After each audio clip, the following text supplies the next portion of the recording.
Welcome to the podcast that explores mysterious disappearances, bizarre worldly occurrences, strange phenomenon, and basically everything that's weird.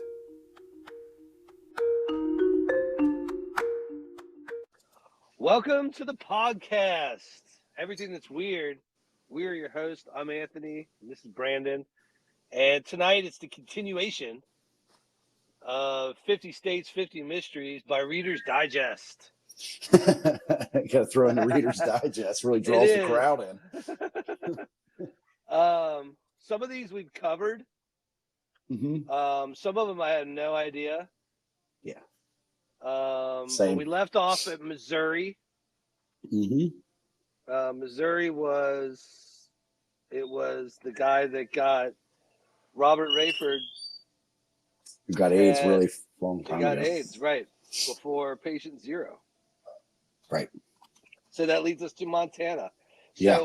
I did the first 25. Do you want to do, like, say what everything is, and then? Yeah, sure. Okay, go ahead. On the first one in Montana, this one's really cool because we went out to Arizona and we really didn't get to experience it too much, but there's vortexes in Arizona as well. So in Montana, there's the vortex in the House of Mysteries, and some of you might know this, and it's the house is like this twisted cabin that's like the walls are bent and it looks like it's fallen down and the floor is sloped, and there's just a lot of really weird gravitational anomalies that happen in this house and around this house. So if you're following along and you found the website where we were looking at this stuff, you'll see that the image that they're showing is all these trees, and they look like like a fish hook maybe or something. Uh-huh. They go up about 2-3 feet. Then they do this hard right. It's got like a knuckle on it. All the trees go right and bow out before they straighten back up and go up. It's really, really weird. And all the trees in the area are doing it. And usually you see a tree curve to pick up light, and you see them like they'll lean out. You'll get a bow to them, and once they grow above whatever was oppressing their light, they straighten back up. But these got a massive hook in them, like something was pulling down on them. Okay, so this is actually because these exist in Poland. Mm-hmm. There's a whole forest that have these exact trees. Yeah. Okay. I didn't know these were in Montana also. Yeah. It's the Glacier National Forest. There's a gravitational anomaly that forces the trees to grow sideways and makes people appear as much as 6 inches shorter. Like you actually look like you're 6 inches shorter. That's weird. I don't know anything about that. Never seen that. But there is a shack in the vortex, and I've seen it's called the House of Mystery, and I've seen this on TV before, and where they were conducting experiments, and they put a marble on the floor, and if you see the house, you can look the house up. It's the vortex house. It'll come up. It's just like dilapidated shack, and the floor is sloped down, but when you put a marble on it, it rolls uphill. It's okay, so right away, mm-hmm. I instantly think Pigeon Forge, Panama City, Florida. Every tourist place the Ripley's, believe it or not, has a mystery house. Yeah. And then there's also things called gravity hills. Do you know what those are? Yeah, you know what? I feel like that Rybold exit is like that. It used to be at the bottom. You could be down at the bottom facing downhill, and you let off the brake and it would roll backwards. Okay. So yeah, that's like a hill that you appear to roll uphill. Mm-hmm. So immediately what I thought was all of this was an optical illusion. Yeah. That was what I immediately thought. But then I looked into, because when I was waiting for you, I looked into the Montana one. Yeah. This one's a little bit different than all the other gravity houses. Mm-hmm. And a lot of them will have, it's like the triangle golf tee game at the pegs. At Cracker Barrel. Yeah. It's like a hillbilly sleight of hand. Yeah. most of them. But this one Yeah. is a little bit more in depth and a little bit more intriguing. I tend to think that it's probably like an optical illusion. However, the trees are bizarre. The trees are bizarre. And the other thing is they hang a rope in the middle of that house and it hangs at a curve. You can like move it around, manipulate it, swing it, pull on it. When you let it go and do its own thing, it hangs at a curve. And just like travelers have said that like compasses don't work in certain places. Mm-hmm. Because supposedly you can make a compass out of a leaf, a needle, mm-hmm. and a puddle. Yeah, Boy Scouts, man. Right. So like you can rub it on, you get like you charge the metal. Yeah, just rub it on your clothes real fast. And then you put it on a leaf in a puddle or whatever, and it'll point due north. Yeah, you got to just to get it like real sensitive. You have to like use like a really like light dead leaf that'll move easily. If you use something big, it doesn't work as well, and then obviously because it's a needle. But yeah, so, I've actually made them. They do work. This is super interesting. I don't know if it's a whole show, so I don't know if we can come back to it. But I do think of all of the mystery houses, gravity hills, this is the only one that like the Zimbabwe UFOs that is very hard to explain. Right. And they're like I said, there's vortexes and other what they call vortexes and other places in the US even. And I was out in Arizona and they're known for their vortexes out there. And we tried to get in on one, but it gets so crowded in that area and there's like nowhere to park that it was really hard for us to get up there. And we kind of were like, we'll do it again later. And we just never got back around to it. But they say you can feel the energy, but everybody that like goes to these different vortexes around the country, they say nothing tops this one. They said the physical feeling is real. You don't have to concentrate to feel it. It's not like maybe your mind's playing a trick on you because you want it to happen so bad. It's like you feel it without voluntarily thinking about it. Like you walk up, you start feeling this weird pull, like a push and pull. Well, and if you don't believe energy affects your body, like going to a city or going, like you go to New York City, or you go to like a national park, or you go to the ocean, or you go to like any place that has a concentrated thing, whether it's a coastline or a beach or a lake or the woods or a desert or a city or the desert or whatever, there's an energy, man. Yeah. Oh yeah. Like, I agree. You don't have to be like super sensitive to feel it. Like you're in the desert at night. You feel like you're in the desert at night. You feel like one with the desert. You're in New York City. You're like, man, I'm a New Yorker.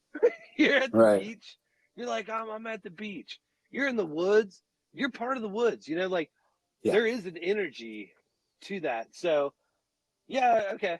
I'm fine with this one. Yeah, and I don't know what to do about it, and I don't think we could make a show out of it because I just think this is a natural phenomenon that's happening with the planet, and we're made up of all kinds of minerals and stuff that would interact with even iron. We got iron in our blood, you know what I mean? Sure. So, yeah, I think it's just one of those weird things. I think a lot of stuff has to do with like the ground base, if there's a lot of crystal in it, quartz crystal and stuff like that. So and minerals. Yeah, because it's all scientific. Yeah. So yeah, this is pretty cool. Go look at it. I don't think it's worth doing a show because I don't know what angle we take on it. Me either. Oh, what's going on? They felt the vortex. Somebody ring the doorbell. Who's ringing the doorbell at your house? Who's at the damn door? No, I should stay on the line because somebody just rang the doorbell. Yeah, I DoorDash food. He DoorDash. Jesus. Hey, hold on. Hey, shut up, dogs. Hey guys, I'm recording. Can we figure out this? Hey, Devin. They're just like ignoring me. He DoorDash? Is that what happened? Yeah, and then they run the doorbell. The dogs are going nuts. He won't get the fucking food. You get DoorDash out there? Yeah. That's awesome. Yeah, there's everything's out here now. We're getting our groceries delivered and everything.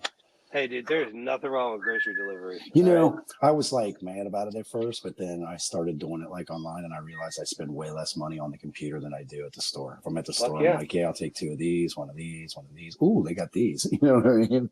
When I have to I think bought about what I want, I don't get I as bought much. cookies and cream Oreos. Mhm. They're Oreos that already are cookies and cream and Right. have cookies and cream filling. And I'm like, well, we got to try them. Mhm. We have to. And Mhm. they were terrible. You know what I mean? Too much of a good thing. Yeah, you don't mess with the original. I'm like, those are horrible. And even Maristella, who's like sugar queen, she's like, those are gross, Dad. I'm like, Yeah, I know, right? that's All funny. right, all right, All right, let's get back to it. Sorry about that. it's all good. The Nebraska 15. Yeah. No, okay. The Nebraska, the Lucky 15. This one's a weird one. On March 1st, 1950, the 15 members of the Beatrice West Side Baptist Church Choir were supposed to meet for practice. All of the 15 were known for their timeliness, but on this day, they were all running late, every single one of them.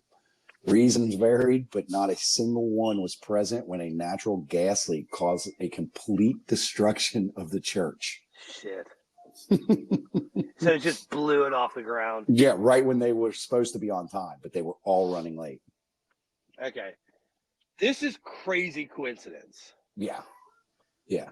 Like a SNEA Phillips, Yeah. like just a bizarre set of circumstances. Right. They should have played the They all lottery had if the lottery varying existed. reasons too. Like there was like varied reasons for why they didn't show up on time. They all had a different excuse. So, what was March 5th? What day was that? March. Let me see. Oh no, let me see here. March 5th, 1950. What day? Wednesday. Okay, so it's a Wednesday. 7:25 p.m. on Wednesday, March 1st, 1950. And they were supposed to be there at what time? That they were always began at 7:20. Okay, so At 7:25 it blew up. midweek is kind of a rowdy time. You got like football practice. Well, it's March. So you got basketball, maybe baseball practice. Mm-hmm.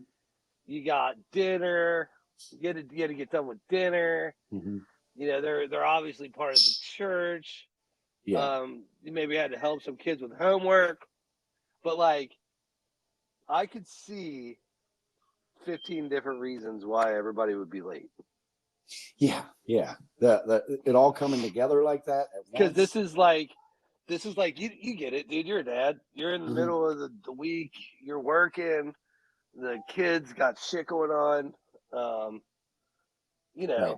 Yeah. you're in the middle of life, and Mhm. you're like, I mean, shit. We have a hard time getting our podcast together. You know what Right. I mean? I know, right. Well, we have a hard time making 1 hour at 10 o'clock once a week. Right. And it's just because we have life. Like you have older kids, but you also have a younger kid. Yeah. I have younger kids, and it's hard to just, you work and you're tired and dinner and somebody's sick and whatever.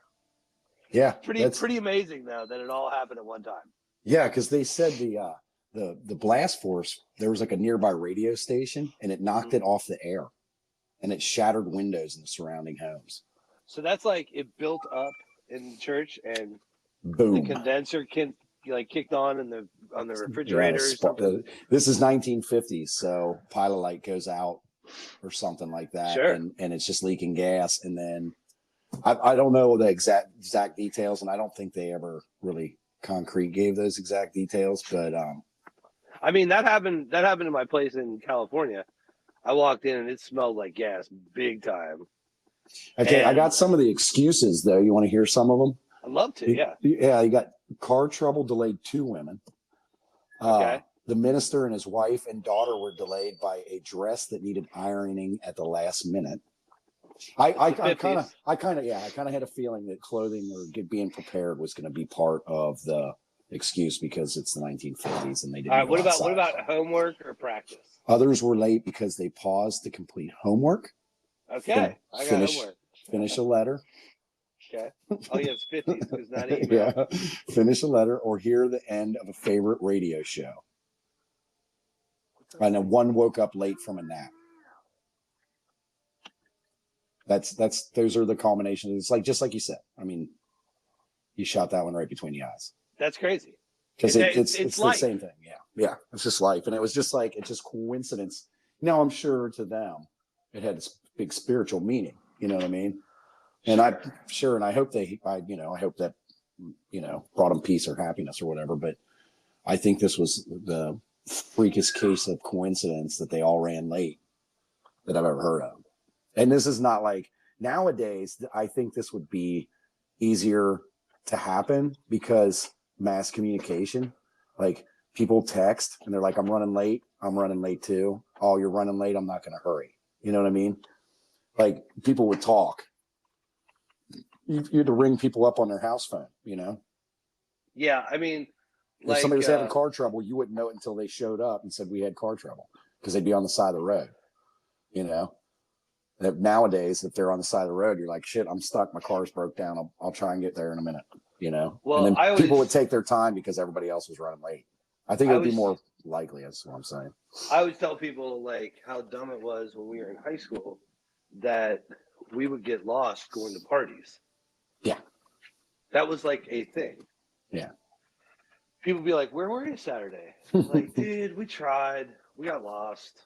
Be like, you missed a good time. But like, that's like the sign of the times. Like, Oh, something always like monumental happened when you didn't find the party too. Yeah, the fun bus showed up. Yeah, they're like, dude rolled up with a beer truck. Yeah, right. Just giving it away. Everybody got drunk. Free, man. $5, drink all you want. The valedictorian was drinking. It was crazy. I missed it. All right, so that's a crazy one. I think it's just coincidence, though. Me too. Okay, on to Nevada. Nevada. Right, this one I have an opinion about. Okay, this is the murder of Tupac Shakur. So, he knew who did it. You know that, right? No, tell me, enlighten me. Okay, so he had... All right, so... I've been out of the rap game for a while. I know. Biggie had him out to record. And Tupac, they end up, some like thugs broke into the studio and he got shot. And he was like, yeah, I don't fucking trust you. And he thought Biggie was setting him up because they kind of had this like feud back and forth or whatever. Yeah, East Coast, West Coast thing. And then he thought somebody was following him. And he thought he was like a target. I remember that. I remember him saying that he thought somebody was following him. And when the cop, because he was with Suge Knight, and they were like, dude, they were on like Las Vegas Boulevard. There is no bigger strip in the world than Las Vegas Boulevard. Right. And not even like a bigger strip. It's not that big per se, but like as far as people, yeah, everybody's out. It's Vegas. There's people walking. There's cabs. There's cars, and he was having words with the guy that shot him before the guy shot him. The guy rolled up on him and said, "Hey, Pac," and he's like, "Oh, you motherfucker," and the guy shot him. And he was still alive, and the cop came up and said, "Who shot you?" And Tupac looked at him and said, "Fuck you, pig," and died. Instant hero. Yeah, right? So, I kind of think the government took him out. I kind of think, in this one, when I say the government, I don't mean like a CIA agent. I mean like some guy in some agency of the alphabet was like, hey, somebody got in trouble for drugs. He's like, it would help us out a lot. Take out Tupac Shakur. And probably Biggie was probably Same thing, because Yeah. they both had like a crazy message. Mm-hmm. But Snoop has talked about it like he was reckless. The way Snoop talks about Tupac was that he was like a reckless.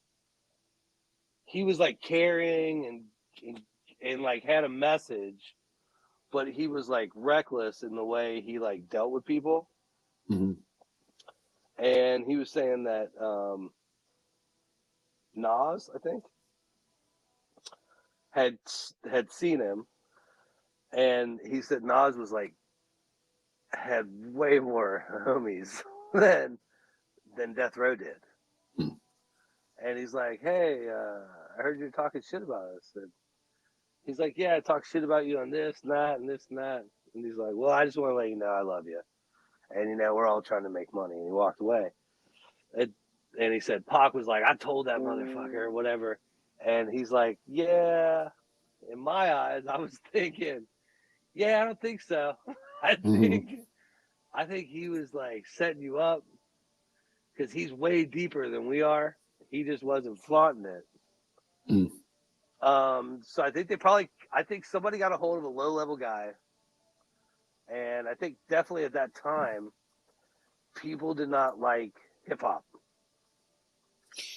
Well, you know, it was a very anti-establishment music genre. You know what I mean? Yeah, It's just like they didn't like hippies. it's fuck the police. It's Yeah, you know, you have enough money to build, I'll do what I bombers, want. but you You can can't. fuck off. Right, you can't feed people. Like serious social issues. Not so much now. But like Tupac's message a lot was that the government, like he was anti-government, and I think at that time it was a very dangerous time to be anti-government. And he got shot. It's not surprising that he got shot. I think it's as much of a coincidence that it would just be like gang related that they just blindly got away with it, like the Nebraska 15, Mm-hmm. as it would be that it was a setup. Because you had people that were drug dealers that became millionaires and became icons. And that's like a first since the Kennedys. And then you have not only are they drug dealers, but they're black. Right. And they went like it's Biggie. He's like, "Yeah, damn right I like the life I live, going from negative to positive." You know what I mean? Right. So like it glorified this lifestyle, and it was kind of a way for people to get out of their funk. And I kind of think the government took both of them out because that movement ended. Yeah. There was no menace to society after they died. Right. Even Snoop became a household name. And I'm not saying, I still think that's amazing that even when weed was like, "Oh my God, you smoke weed," Snoop was like, "Well, Snoop Dogg's allowed to smoke weed." You know what I mean? Down to like the Super Bowl, he smokes out a LA County sheriff. Before he goes on stage, he's hitting a blunt, and he gives it to an L. This is like they have this on video. Right. He hands it to an LA County sheriff, and the guy's like, "Nah."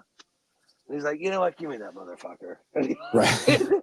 he hits it like 5 times, and so it does kind of show like there's some kind of acceptance. But yeah, man, don't you think it's weird they never caught anybody? Yeah. Well, because I think that here's my opinion on it. I think that Suge Knight got Tupac killed. I think because that dude was like bad to the bone. You know what I mean? Well, he was like what you see in the movies. Like people talked about him like Vanilla Ice. They hung him off a fucking balcony until he signed over like half the rights to the damn song. well, he this is how bad he was. He was a bodyguard and became the owner. So Yeah, yeah, and I'm sure he bullied his way right into it. Right. So They he's said he not was just a like notorious bully. he's And not just like a big dummy. so I think Suge Knight was the target.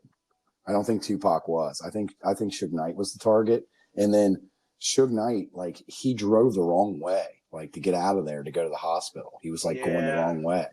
And there's like a lot of really weird shit around Suge and what he was doing. And I think what happened was because they, you remember when it happened, everybody blamed Puff Daddy and Biggie. And Biggie. And I think blaming them too is what got Biggie killed.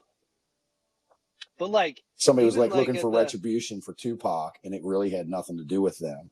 And it was because Suge Knight was who Suge Knight was, and he had probably a laundry list of enemies that wanted him dead because they owned him. There was people that he just owned. You know what I mean? I lived in California. I worked in Beverly Hills, and we did a bunch of award shows, and we had the BET Awards. And the one year, they're like, every year, they're like, well, if it goes off, we're working until midnight, and if something happens, then you're still gonna get like a base tip pool. Like, and the one year it got canceled because there was a shooting. Oh, really? Yeah, and we all show up to work. You show up because the awards in LA, they happen at 4:00 because it's 7:00 Eastern. So the awards are going on at 4:00. You have to be there at like 3:00, and like all the paparazzi like set up shop, right? Yeah. And so they're waiting to take pictures, and you set up the bar, you do all the minutia, and we're setting up all the bars or whatever, and all of a sudden we look outside, the paparazzi is just taking off, and we're like, what the fuck? What's that all about? And they're like, oh, shooting at the BT Awards. We're off tonight. Yeah. And everybody's like, because it was like a difference of like $600. Yeah. From like if they had the party and if they didn't, and they didn't have the party that night, and it was like, we would have made $800, and instead we made $200. But we had already been at work for like, by the time we knew this happened, we'd already been at work for like 5 hours. We're like, well, that sucks. Like, you're already in work mode. Right. You're like, you're all pumped up. You got yourself psyched to do the. You're like, this is awesome. I can pay my rent. And then they're like, no, not tonight. I'm gonna eat tonight. This is gonna be awesome. Right. So yeah, I think somebody took him out. I don't think it was just a random gang shooting. No, I think there was a target. I believe it was Suge Knight, and then he fucking got, but like he made it worse by not getting him right to the hospital, and then I think Biggie got taken out as retribution, as a retaliation for everybody saying that it was them that killed Tupac. So we're moving on. We're in New Hampshire. So this one, I'm just going to say right off the bat, I don't know enough about this case to say. I started. We should do this. I looked into it a little bit, and it's one of those things where she was seen at this market talking to like 3 guys. Is it like a 7-Eleven? Yeah, and then like she walked away and went down the street and never was seen again. And it's like, well, it's the 3 fucking guys, and they were never charged, but didn't stop, rumors from swirling and stuff like that. But when you like look into it, I couldn't find anything that said, yeah, well, they had alibis or anything like that. It was just like they probably were the 80s. Yeah, it was the 80s. They were probably their own alibi. You know what I mean? So one's the alibi for the other. It's the disappearance of Rachel Garden. Yeah, sorry about that. Yeah, it's okay. So she goes to get a pack of cigarettes. She's last seen talking to 3 guys, and then never seen again. She went to get a pack of cigarettes, and then headed to a friend's house. But she was a a high school freshman. God damn it! On her way to get a pack of smokes. The 80s, dude. Yeah. So. Yeah, I don't know. I mean, I think those guys did it, and they just couldn't bring enough evidence to bring a case against them because I don't think. Yeah, otherwise who did it? Yeah, I think it's the 3 guys she was talking to, and they just could never build a case against them. it's a cold case still, and I'm, hopefully, maybe they're like have some evidence that it had DNA on it or something like that, and they can prove something later. But anyway, New Jersey, the Phantom Sniper. In 1927, Camden was terrorized by one, what's described as the Phantom or Ghost Sniper. Bus, car windows were shattered. There's no bullet casings were ever found. Witnesses said they could hear a man laughing.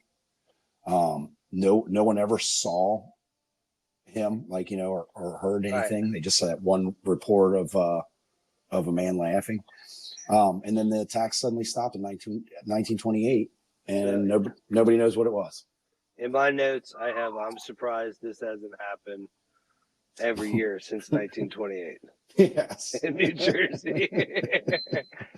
yeah. I think somebody was just fucking around, and they got a new rifle. After the DC sniper, that was orchestrated, and people were dying. Mm-hmm. But this, like you said, sounds like somebody got a new rifle.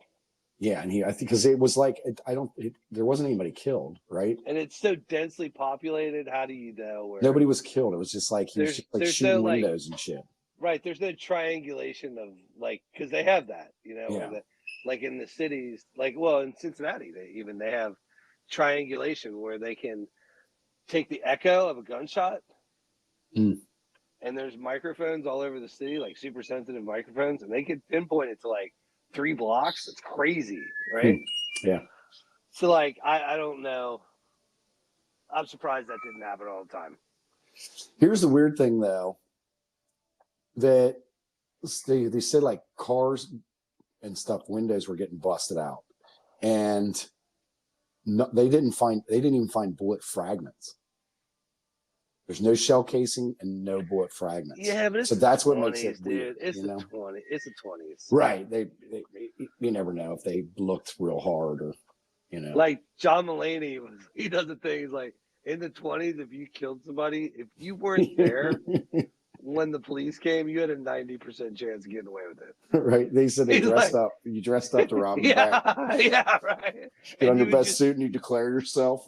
You'd be like, we're the Suggins gang. And, and then they would shoot Suggins into the wall. Well, were bullets free back then? When the cops get here, you tell them.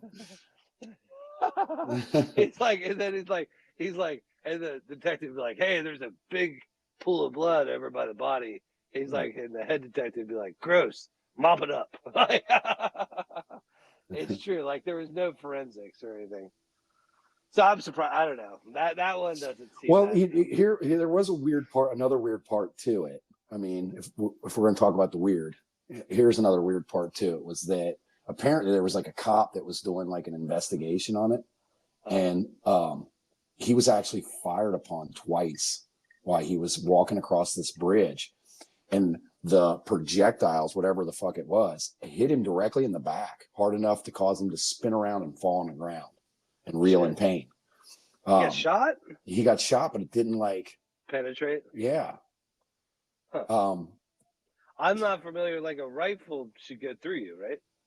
Yeah, I mean, I don't know. Is it buckshot then? I don't know any rifle. I mean, the 22. Is that more of a shotgun? I could see a 22 getting stopped maybe by something, thick enough clothes at a far enough distance, maybe. But that seems to me like buckshot. I mean, you can't to hit somebody with buckshot from that far away. It'd be dumb luck. It would be dumb luck to hit them, and it wouldn't fucking knock them down.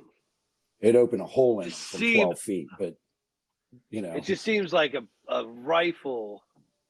I'm wondering if the cop just didn't try to get in some glorified headlines. Yeah, you know what I mean? Yeah. And I was investigating and I got shot at, but I survived because I'm tough. Yeah, I don't know about that. I don't know. Anyway, moving on, because that one's, it just sounds like somebody fucking around if it was a gun. New Mexico. What was really going on in Roswell? We did this one. We did Roswell. Yeah. And so I think everybody's pretty familiar with the story. I don't think we need to spend too much time on this. No, and I think we said there were like three crazy theories. Mm-hmm. One, that the Russians sent special needs people in an I aircraft. forgot all about that. Right. Okay. That's actually the most believable of all of them, because they're sick, like at the time, very sick and twisted. Yeah. And they had the scientist Joseph Mengele from the Nazi war campaign at their disposal to do something like that. Mm. But there's also it was real aliens. I don't know, man. I Yeah. still believe that it's aliens. I think like the weather balloon thing It was a doesn't Chinese fly. spy balloon. We know it now. Dude, what is going on? What's going on? What is up? I don't know. I think we're getting thrown a bunch of BS so that we look the other way. Like I'm like the first one to be like, They're doing the okay, alien things again. You know, it's like there's something going I'm like, on because they're there's showing us aliens. Right. I'm like, there's aliens. And then as soon as the government's like, there's totally aliens, I'm like, you're a fucking liar. You're fucking You're a stealing liar. something. What are you There's guys no doing? lie, right? You're funneling Exactly. money somewhere, Exactly. right? There's Banging no aliens. kids. Where are you at on this? You know, goddamn well there's not aliens. Even though I want to believe in aliens. It's so bad. So contradictory. All right, so yeah, conflicted. but we have a show on it, and we invite you to go listen to that because that. All right, the Leatherman of New York. Yeah, not the knife, not the multi-tool. I don't know. He was like a wanderer. It seems weird to me that this is New York's. But this is. You think there'd be a lot more Westchester- weird unsolved mysteries in New York than this from the 1800s. So New York is a lot like California in regard to, if you're not in the city, it's farmland. Yeah, I've So, been like- to I've been to northern part of the state up by Niagara. Okay, so you have like Albany, which is kind of a city, but it's nothing like New York. Right. It's nothing like New York City. Albany is like kind of a city, but then everything outside of it is like mountains and horses. Yeah. And It's really beautiful. It's unbelievable, right? I don't know what to a say long about time this ago one. when I think I was probably like, I don't know, 10 or 11. We went to Buffalo, New York, because my dad had a military buddy up there, and we went and stayed up there for a while and saw Niagara Falls. How's Niagara Falls? I've never been to Niagara Falls. Is it awesome? Yeah, it's pretty intense. Did you go on like that ship? We didn't. We went out on like the lookouts and stuff like that. You stand out on the ledge and look out over it and stuff like that. But we didn't get. Not that I recall. I don't think we got on this boat. So let me brief this one. During late 1800s, this guy he's like they're described as a leather-clad hermit that wandered He's a around. bum with style. Right, wandered around Westchester and Putnam County, never speaking. He wasn't really looking for work. Yeah, but he would isn't that accept weird? a meal. In the 1800s, it was uncommon for wanderers or homeless to not be looking for work. Right. Maybe he was like progressive. He's the first one, that piece of shit. Right? He's like, why do you work? Just ask people for money. Yeah. He was known to sleep in caves, and then his body was discovered in a Dell on the Dell family farm in Briarcliff, and nobody knows who he was or why he was wandering around. Yeah. I don't know if that's New York's only mystery. Seems like there's other mysteries. There's got to be something better than that. I mean, it's a homeless dude in leather and he dies. Yeah, I don't know. I don't know if there's a big mystery. I don't think it is either. Okay, let's move on. Okay. This one I don't think is a big mystery either. North Carolina. The shadow of the bear. Yeah. I mean, just by looking at it, it looks like a peak of a mountain is making a bear shadow. Right, but see what they say is that the mountain itself, or that hill, it's not that shape. Yeah. It's not. It's like rounded, and for some reason, it looks more like a fox or a cat to me, or something like that. But it makes a weird shadow on the hill. There could be like There could be like a valley where the head is that makes it. Yeah, but I don't know. They from the way I understand it, is it Have you doesn't been to make Asheville? sense. Uh-uh. Dude, Asheville is awesome. Hmm. It's like at the base of the Smoky Mountains, Yeah. right out of Knoxville, and it is super cool. Hmm. My buddy that I was in a band with, we bartended together in LA. You all right? That was my cat knocked the phone off. Oh, my buddy. So my buddy, we bartended together in LA. He ran a hotel there, in Santa Monica, huge hotel, and we used to have our fantasy football draft there and everything. And it was a hot hotel. Well, eminent domain came and said they're making it like affordable housing. That's such an LA thing. So he's like, fuck. So they're like, yeah, you're still the GM. And it was a really good gig for him.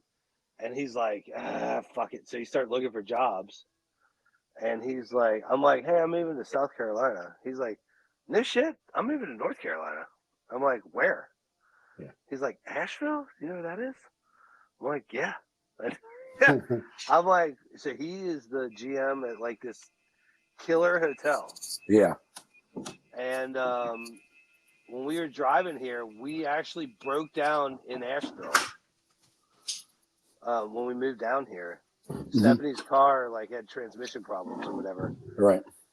So I called him and I said, hey, dude, we're at the BMW dealership.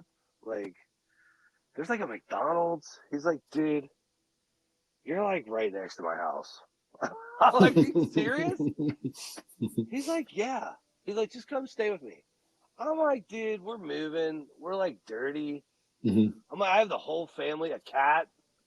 I'm like, let me get a fucking hotel room. I said, but we'll get together for dinner or whatever. And he's like, I have a huge ass house, dude. I just sold my place in LA, and you won't even believe what you get for the money here. So I'm like, yeah, I know, dude, but I feel bad. I said, where are you going to hotel? We'll meet you for dinner. And so we pull up to his house. And I'm like, yeah, we're fucking staying here next time I come. He's got like a 5,000 square foot house that he bought for like not a lot of money, like $300,000. Jesus. And it is laid out, and he is in the mountains. They have bears in their backyard. It's like the whole deal. It's probably so, it's hard to get like water and utilities and shit, isn't it? No, dude. He's got it all. City. I mean, like his house up in the mountains. If you pull out of his house and you drive 1 mile, there's a BMW dealership and a McDonald's. Jesus. I mean, it's nice. I was floored when I saw it because I didn't know about it. And I'm like, this is really cool. Because it kind of feels like California a little bit. It kind of feels like New York, like upstate New York. Right. It feels more like upstate New York. Less like California. California mountains are more like desert. But like if you get into like the communities, they're like there's trees and whatever. Right.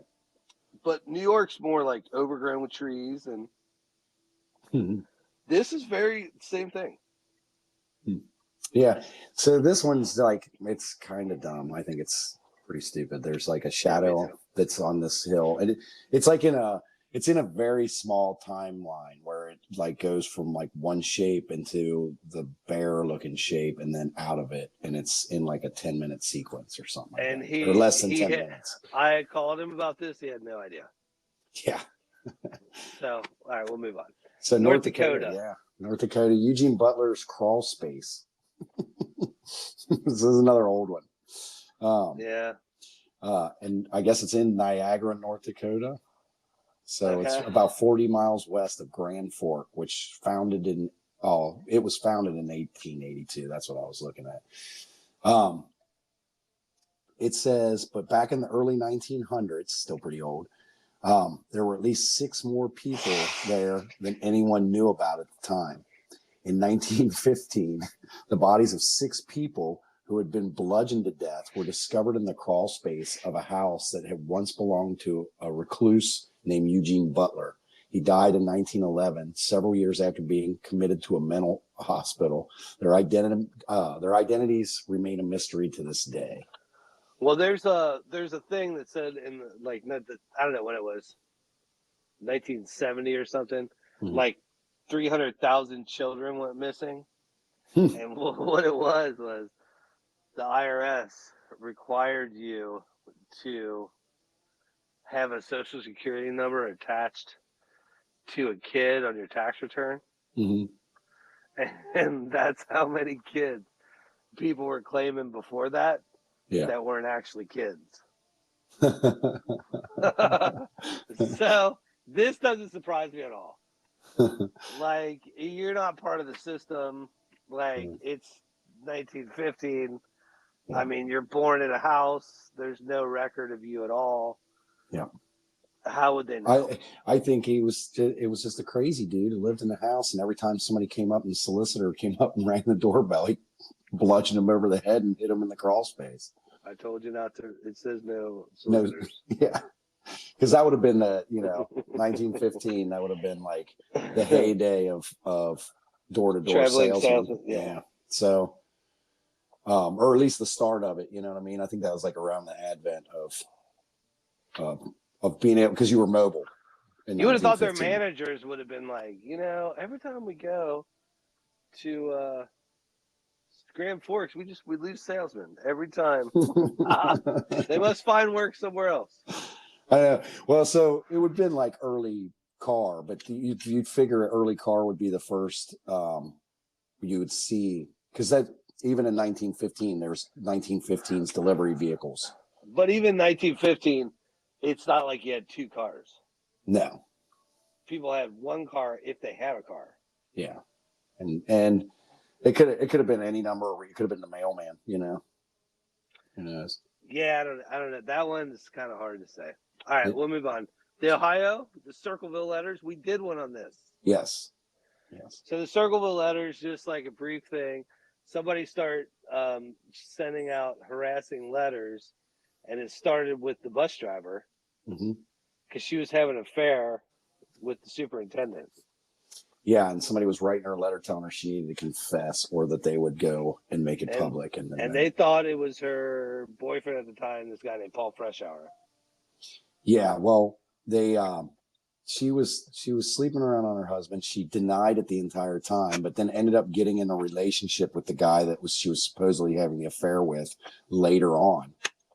And then acted like it was because I think we talked about it like it was probably like a forced interaction. If she was telling the truth, it would have been like a forced interaction, and then so I could see it happening, but I think then while the guy that they thought it was writing the letters is in jail, the letters keep coming. Yeah, and they didn't let him out of jail. No. But he eventually gets released. Yeah. Down to like unsolved mysteries, tried to figure it out, and then they write unsolved mysteries like, don't come to Ohio. Yeah, they got a threatening letter as soon as unsolved mysteries said that they were going to go there. They were like, don't come here and do that story or else. And I think we were undecided. I was undecided on this. I didn't know. It could have been several people and a combination of people. At least I think that's what I heard. Yeah, go listen to the podcast.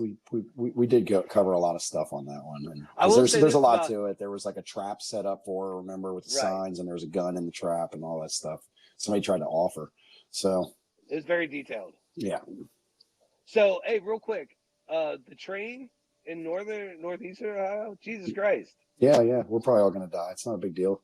It's real bad. Yeah, it's that's what they keep saying. Well, the mainstream media is not really touching it. It's really weird. I don't understand anything. A lot on Reddit. There's a lot on Reddit. Yeah, because there's nothing on like mainstream, and they're just like being real weird about it. There was like a reporter that was arrested for asking about it. It's crazy. It's real weird. And the conspiracies are already coming out. I've been hearing stuff like Bill Gates owned the train company or a big portion of it, and there was 2 other train derailments, and they were all owned by the same company. Now, I did see the tracks were real bad. They're trying to blame it on Trump. Yeah, they immediately went to Trump. It's like, God damn it, would you guys find a new villain? It really is like, it really is not, you can't blame it on one president, because didn't Obama like set out to fix the infrastructure, and Well, so many, whatever. the It doesn't thing was, matter. there was like a We're brake not doing. system that was supposed to be a regulatory brake system, and they rolled back the regulations on it, and that's why it failed. But what I They heard was it also was a said bearing in the wheel that gave out. it was on fire for like a long time. Yeah, they just were pushing through. That it was like Right. It because was on fire since Salem. trains are pretty sophisticated nowadays, so it was giving them signals and that they were apparently ignoring. So something like that. So it sounds like operator error, but it's bad, and I don't know. Nobody's been telling us what to do. You know, it's not like I can say this: why the fuck would you set it on fire? they were worried about the toxicity in the air. If they burn it up, they can't drift. All right, but man, That's what my understanding was. I mean, I got vague knowledge of it because I'm just getting hearsay. When chickens die, Mm-hmm. it's bad. Yeah, there's fish floating and stuff. I had chickens. Chickens eat everything. Yeah, they eat gravel. Right. And if your chicken died, there's a problem. Mm-hmm. Anyway, that's not part of the mystery. All right, we'll move on. Oklahoma. This is another one. We did this story. Yep. This is the Jameson family. They drove out to check out a property that they were going to buy, and they discovered a couple days later they discovered their truck and their wallets, IDs, phones, like 32,000 in cash. I have the dog that was all in the car. I kind of forgot. I couldn't find my notes on this story, but I have elements that they succumbed to the elements. Yeah, they were out there. They were out there, but they were laid weird. Remember? Weren't they all like laid next to each other or something like that?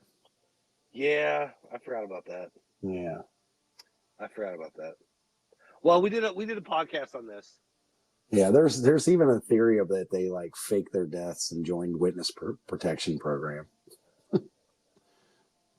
I would like to be in witness protection. You get a salary.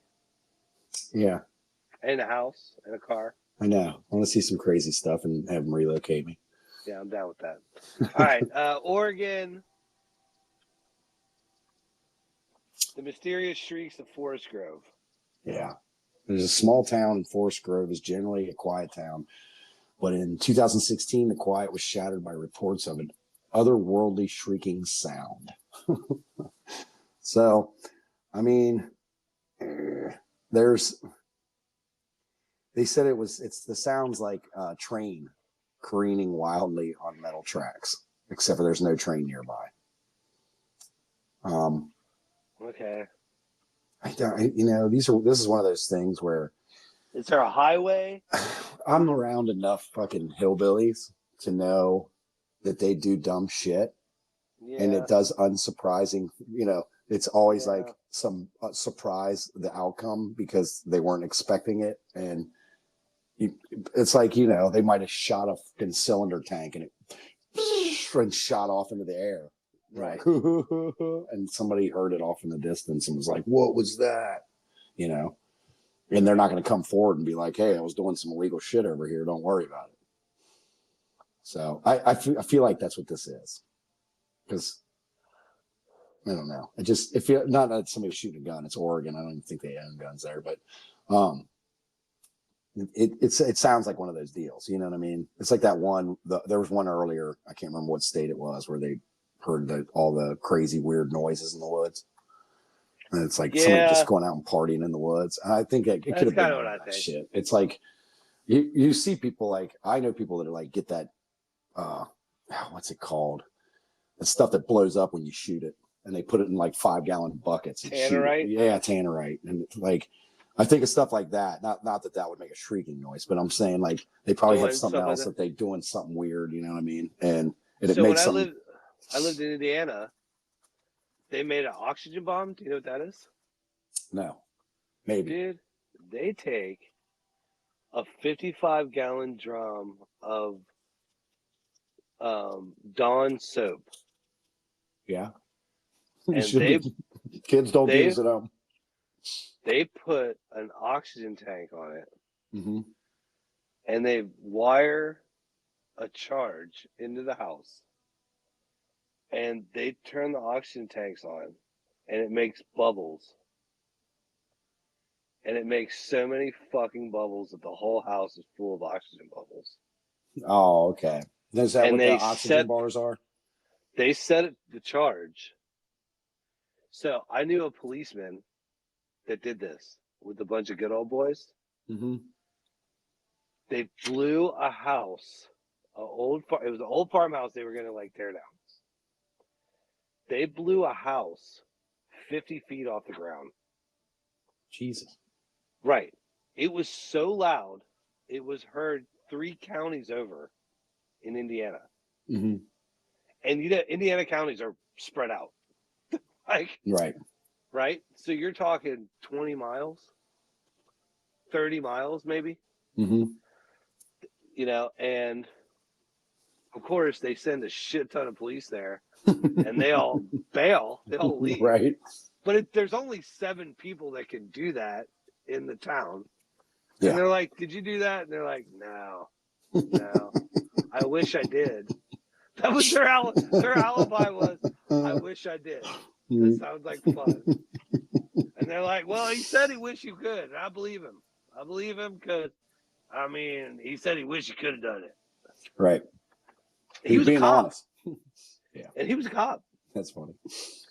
So yeah, but I don't know. Who knows? But there's the other possibility too, that it is just a natural phenomenon. Like there's stuff shifting underground or moving underground that is happening, that's making noises that we don't understand because we don't understand what's happening down there. Because things are shifting, you know. You could be coming across 2 like iron deposits that are rubbing together underground. You know, that's possible. Okay, I don't So know. it could be dumb fucks fucking one. around, or it could be a natural phenomenon under the ground that, you know, you could have 2 iron ore deposits that are sliding across each other, making that screeching metal sound. The next one's going to be the fastest one. It's Pennsylvania. The boy in the box. They already found out. His name's Joseph Augustus Zarelli. Oh, Yeah, they found him through 23andMe. oh yeah. And they worked backwards. Yeah, they had DNA from him, and they worked backwards, and they ended. This just happened. Really? At the end of 2022. Yeah, Huh. we know. So that's not a mystery.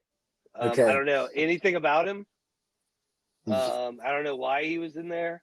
So there was a kid discovered in a cardboard box outside of Philadelphia, and they couldn't figure out who he was, where he was from. And he was known as the boy in the box, which is fucking terrible, dude. Yeah, and there's like a psychic and stuff. But I guess through that 23andMe, yeah, it was the same way they found the Golden State Killer. Yeah. They started, I guess they could do like a cross-reference match with like people that are in databases for DNA. So like people that submit their DNA willingly, right, and people that don't, like, you know, criminals or whatever. And they kind of found a match. Yeah, they work back through their family and see if there's any connection. Right, and they found out who he was. Yeah, that's really sad. So I would rather move on from that. I feel bad for that one. All right, Rhode Island. Yeah, where is Adam Emery? I want to do a story on this one. Okay. Because he is still on the FBI's most wanted list. So, hours after being convicted of murdering 20-year-old Jason Bass in a road rage incident, he was out on bail pending his sentencing. And then they found his car abandoned on a Newport bridge. Less than a year later, his wife's remains were found in Narragansett Bay. Some believe Adam and his wife jumped to their death from the bridge, but FBI still considers Emery one of the most wanted criminals.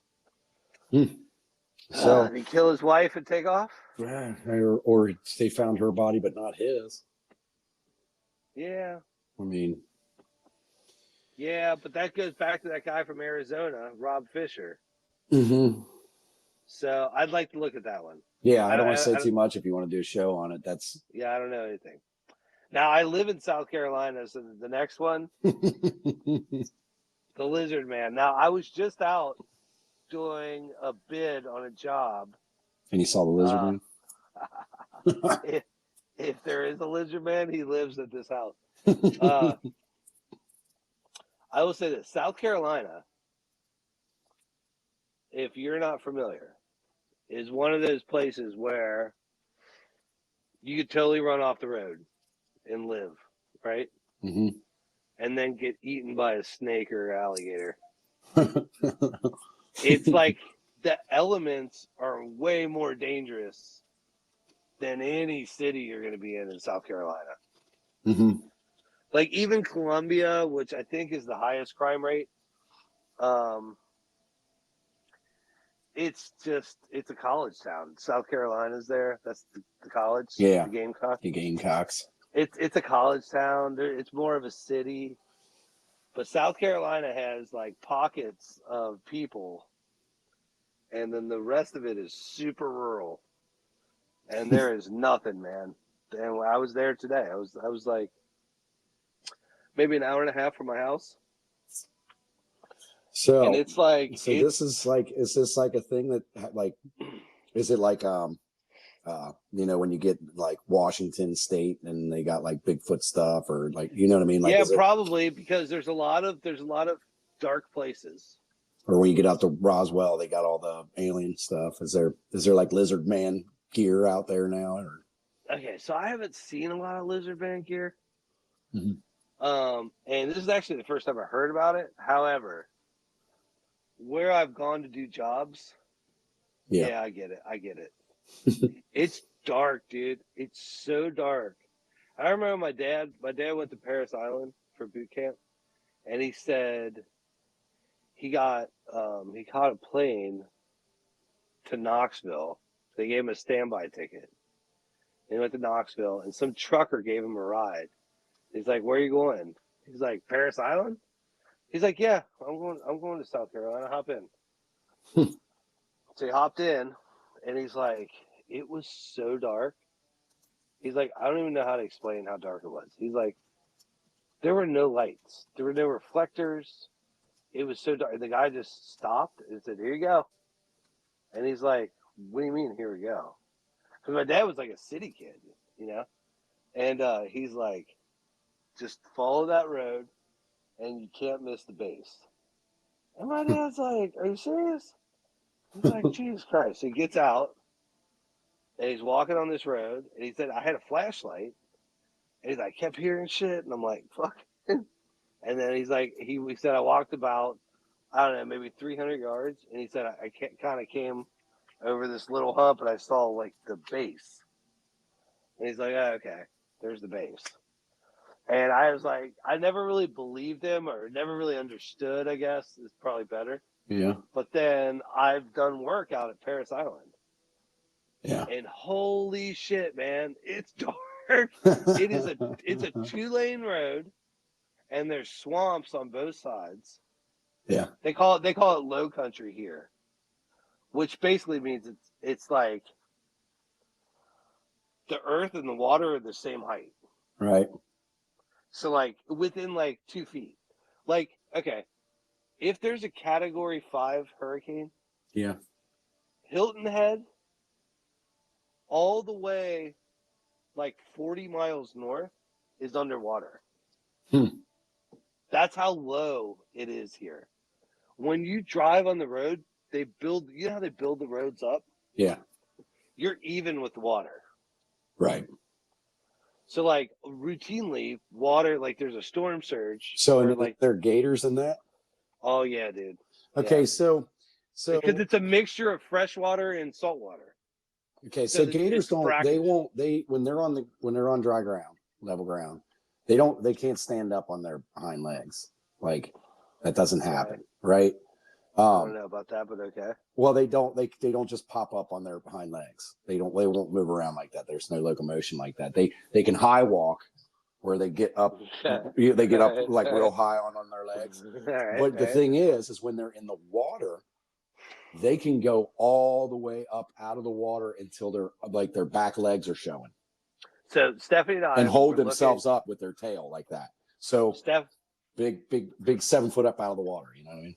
Stephanie and I found a house that was abandoned literally around the corner from her parents' house. And they live in like a gated community. It's really nice. Golf courses everywhere. Right. So it was really kind of bizarre, right? Yeah. So I did some research on the property, and it was a reverse mortgage. So the people took a reverse mortgage on the house.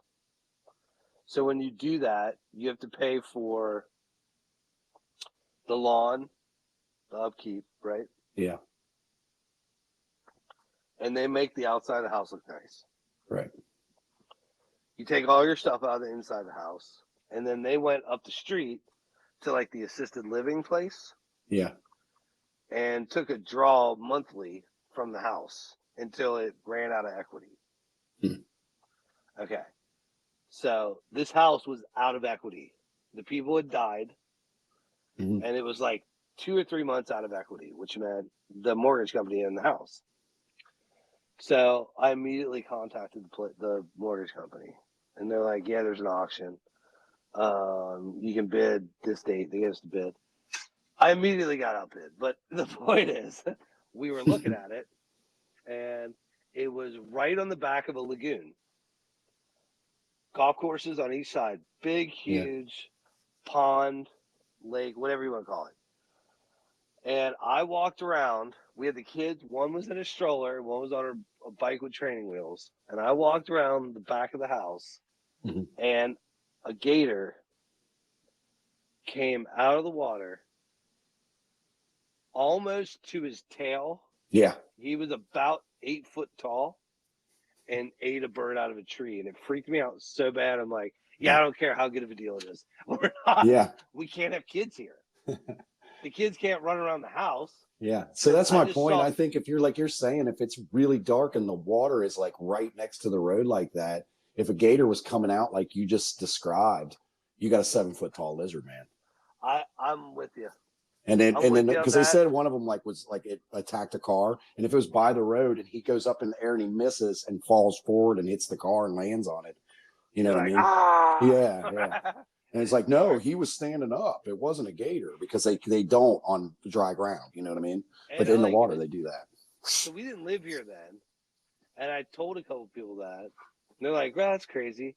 And then there's a bar in the right next to this. This is how like population. There's a bar right next to where it's a clubhouse for a golf course. Yeah. And we would we would come here and stay. We would get like one day we'd be like, let's go to Loggerheads and get dinner, right? Right. So we get ribs and burgers or whatever. And I said, hey man, I was looking at that house, and this gator just fucking. I said it came out of the water, like all the way up to its tail, and they're like, oh yeah, that's what they do. You there? Yeah, I was. You there? Yeah.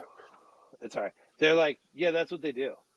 The gators could do that. Mhm. And then they're like, so they're not like mammals.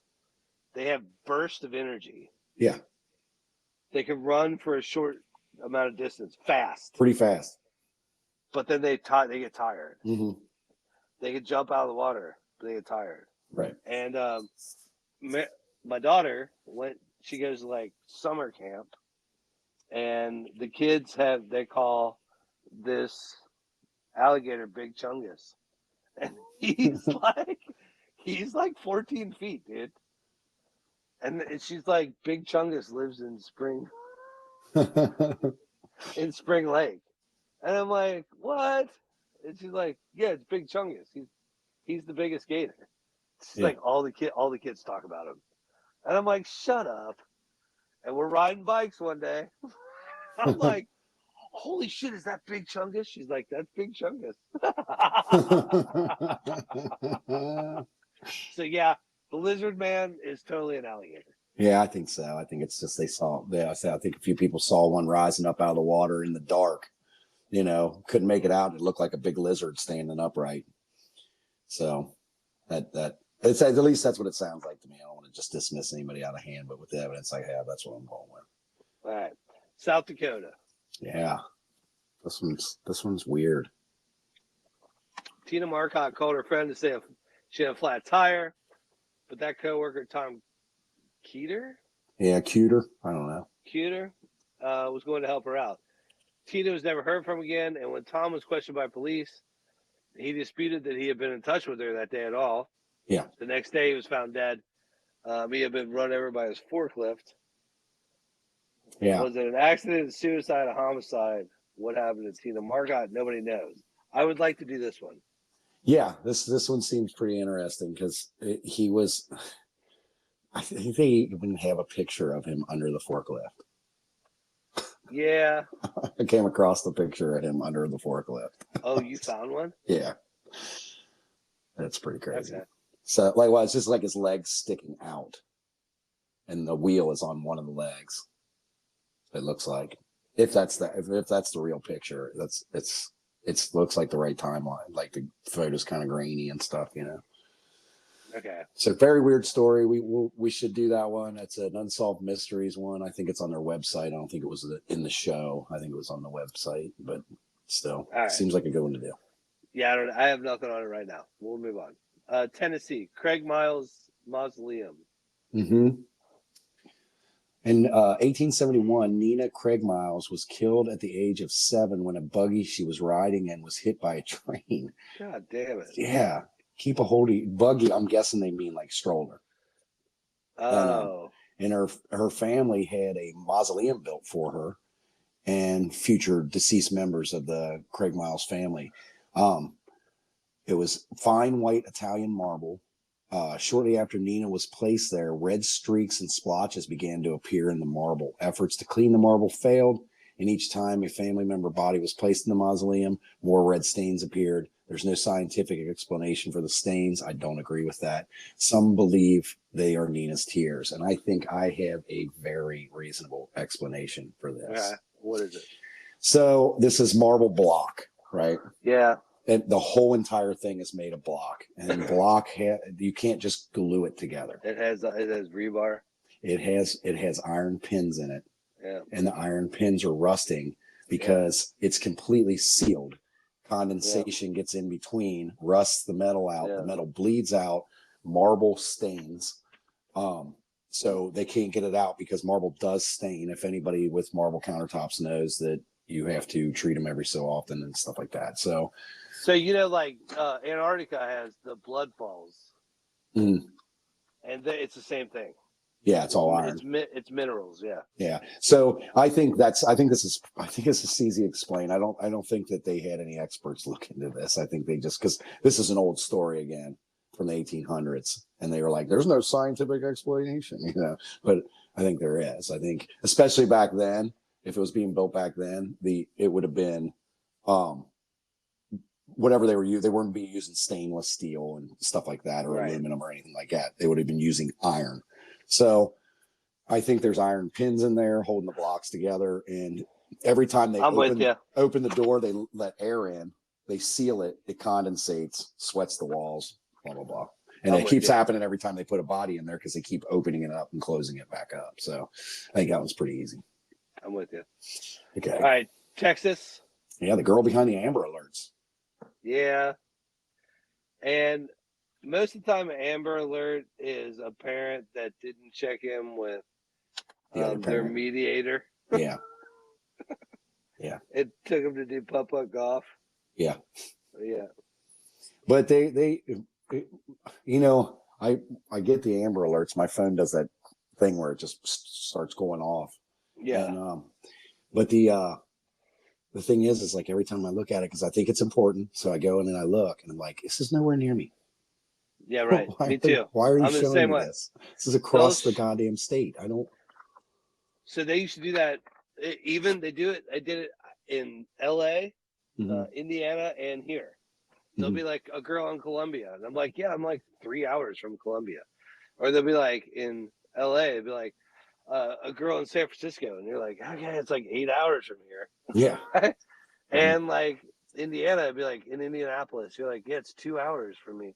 Right. But Yeah. I'm with you probably on this. Forget by the time I see it, you know. But yeah. Yeah, I don't know. She was I don't know a about this. Should she was a we? 9-year-old Girl Scout, and she was kidnapped while riding her bike in January 13th, 1996. Witnesses quickly told the police they'd seen a girl being forced into a black van. Despite the massive search, Amber was never found alive again. Her body was found 5 days later, about 4 miles from where she had been taken. Her killer has never been found, and her abduction led to the invention of the Amber Alerts. So a dude I work with, he's like probably 15 years older than us, and he's like, he's from New York. He's like, I don't ever see kids riding their bike, and I was always out playing. I'm like, yeah, dude, because fucking kids get taken. Yeah. And he's like, oh, they don't get taken. I'm like, the fuck they don't. Yeah. Happens a lot. They get taken a lot. And I said, when I was young, I remember kids getting taken because I wanted to be a paper boy. And my mom was like, no. They had like the Harrison Press they had an opening for a paper boy, and I could do like my 5 streets or whatever they were around me. And my mom's like, no, you're not doing it. And I'm like, Mom, I can make money. And she's like, no, kids get taken. And I remember that was like we were like 10. That was like when it first started being a thing. And this is so that was probably 10 years before this. Yeah. Right. And yeah, I get it. Yeah. I mean, they kind of know what happened. They just don't know who it was. You know, that time was like a very innocent time. And like it was, I could see. Yeah. When I was a kid, we rode our bikes all the way down the street to the store, like when we were little kids. You know what I mean? Like and Smitty's. Yeah, we'd ride all the way down to Smitty's with a note. With a note from my mom to get cigarettes. Yeah, isn't that crazy? Yeah. We'd go down there to get candy, and then we'd give them the note and the money, and they'd give us cigarettes for my mom. So I would have a list and a check, and I would go take that to the store, and they would just put it in a bag. I don't know what my mom got. Yeah. Wine, milk, bread, bologna, whatever. Whatever it was, yeah. Whatever it was, they would just give it to me. And I remember putting the bags on each handlebar. Yeah. And just riding it back. Yeah. And then it wasn't until like I was in high school that I was like, that's really fucked up. That's crazy. Yeah. Which is right before she gets abducted. Yeah. All right, this next one, I don't see how I'm going to bust this one, but go ahead. I don't think this is that big of a mystery either. Me Utah, Jean-Baptiste, The Great Escape. He was a notorious grave robber in Utah. When his grave pillaging came to light in the late 1800s, Baptiste was banished to a remote island in Great Salt Lake, the equivalent of solitary confinement. 3 weeks later, he was gone. All right, so okay, so like first of all, the Salt Lake, the salinity gives you buoyancy. Yeah, big time, right? So you don't even need to swim; you can just lay in the water. Right. It's more than the sea. Right. So if anybody that's been in the ocean, it's really hard to stay under the water. Right. So like your buoyancy in a salt lake is way more. If you get tired, just go on your back and you're laying. All right. There's no dangerous fish. Nope. He swam away, man. He's floated away. He probably did. He probably back floated and did the backstroke real slow. Yep.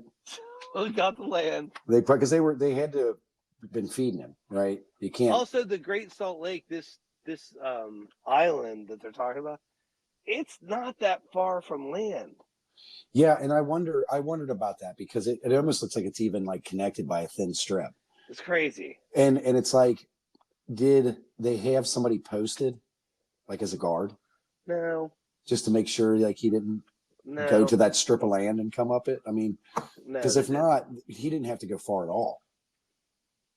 It's like yeah, nothing happened. This is a guy that just got away because you guys are fucking idiots. You know what I mean? They're like, I don't want to work midnight. Boo, Utah, you suck. Do All right. better. Vermont. Okay. The Bennington Triangle. Mhm. So, refers to an area surrounding Glastonbury Mountains, which several people have disappeared without a trace. These include a trail guide who vanished in 1945 while leading a hunting party, college student Paula Jean Weldon, who disappeared the following year from a hiking trail, James Tedford, who seemingly vanished from a bus heading for Bennington.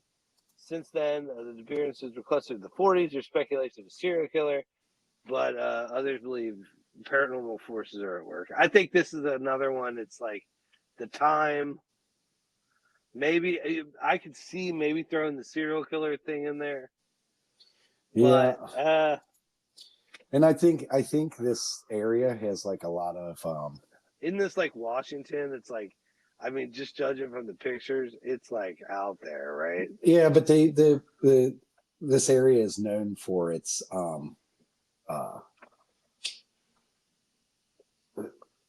phenomenon, ghosts, UFOs. Yeah, I don't believe in ghosts, but okay. That's what I'm saying. Like it's one of those things where I think the romance of it has made the story bigger than what it actually is. Yeah, and I think, when you get into deep woods, it's easy to get off track and lose your bearings, and that's kind of the same thing with the next one, Virginia. I mean, some of these are in like the 40s, right? Right. It's the same thing. The next one is sort of the same thing. Virginia. The seaside town of Diggs, Virginia, the Old House Woods was once a popular hiding place for soldiers and pirates. It became a hotspot for paranormal activity. Skeletons dressed in armor wandering in the woods. Mm-hmm. All right. Yeah, and So, it's one of those. I think it's a far-fetched, draw to the town type stories. So I'm writing a stand-up right now. Yeah. And one of my things is, you know how like Ghost, they always have like a lantern, right? Yeah. Like Scooby-Doo Ghost, they have like like boo. Like I wonder if like there's like new ghosts that have like an iPhone, like a cell phone light. Yeah, right. And like they're like boo, and you're like, is that an iPhone 1? Yeah. And they're like, I died before my upgrade. That's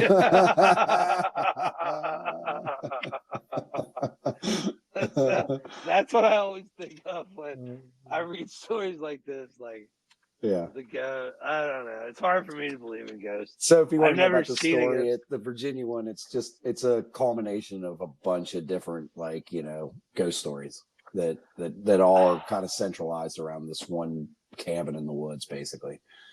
So I don't believe in ghosts. It's hard for me to believe in ghosts. I do believe in UFOs. I've seen a UFO. I don't know what it was, but my wife and I were driving and we were looking up and the trees were overhead. I'm like, I love it, right? Yeah. She's like, I do too. And I was like, I like living here. It's cool. And just then something zigzagged in a pink light, zigzagged and took off. I'm like, you saw that, right? She's like, yeah, what was that? I'm like, I don't know. I don't know what it was. To this day, I don't know what it was. We both saw it. It was not late. It was like 7:30, but it was dark enough that we both saw it, and it happened at the same instant. And then, well, I don't know what it was.